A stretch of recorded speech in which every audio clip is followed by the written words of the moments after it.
ఏం నర్సయ్య, పెట్టక నా భూమిలో అడుగు పెడుతుంటే ఈ సాగు సొప్పుడేంది? ఎవరు పోయిండ్రు? మీ ఊరు భూమి అయిపోయింది దొరా. ఎట్లా పోయిండు? నా బాకీ కింద పంట గుంజుకున్నా, నీ కమితందుకు నా పొలం తీసుకున్నా. గంతే వన్ ఐస్ మూడింది పుట్టుకుమన్నాడు. పీడవైంది. నేను చెప్పిన కదా, వీళ్ళేనయ్యా మన భూమిలో కెమికల్ ఫ్యాక్టరీ పెడుతున్న ఫార్మర్స్ కి ఏజెంట్లు. నమస్తే దొరా. ఇక్కడి నుంచి ఇక్కడి దానిక 1000 ఎకరాలు మీ బాపతు పడవబడ్డ భూములు. ఈ 100 ఎకరాలు నా బాపతు. మా ఊర్లో సేకరించిన 500 ఎకరాలు ఇది. మొత్తం 1600 ఎకరాలు అయింది. మరి మిగిలిన 400 ఎకరాలు? అదే దొరా సమస్య. ఇక మీ ధర్మారమే మిగిలింది. అయితే ఏందట? ఉన్న ఊరు కన్నతల్లితో సమానమంటారు కదా దొరా. నేను ఈ ఊర్లో ఉంటే కదా కన్నతల్లి. నేనెన్నడో ఇడిచిపెట్టిపోయినా. ఈ ఊరు పోతే ఇంకో ఊరు, మల్టీనేషనల్ కంపెనీ పోతే మళ్ళొస్తుందా? నాకు ఈ ఫ్యాక్టరీ ముఖ్యం గాని నా ఊరు కాదు. అయితే లెక్క సరిపోతుంది దొరా. అయితే ఓకే, ఫార్మాలిటీస్ కంప్లీట్ చేసుకుందాం. ఏం సంగతి నరసింహ? దొరా, 50 బ్రాండ్ షాపులు, 10 బెల్ట్ షాపుల మీద 15 లక్షలు తయారుగున్నాయి. మంచిది, లోపల పెట్టు. మంచిది దొరా.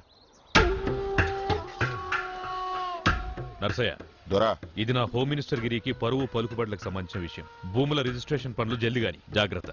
మంచిది దొరా.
బతికినన్ని రోజులు నా మనవరాలు పెండ్లి అని కలవరిచ్చేటోడు. గా కోరిక తీరకుండానే పోయిండు. ఏం చేస్తాం, మనం అన్ని అనుకున్నట్లయితాయా? అట్లయితే జీవితం ఎట్లయితుంది?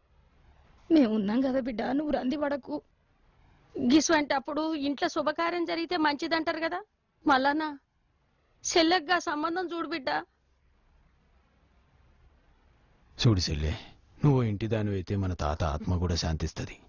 మా మాట కాదనుకు చెల్లె.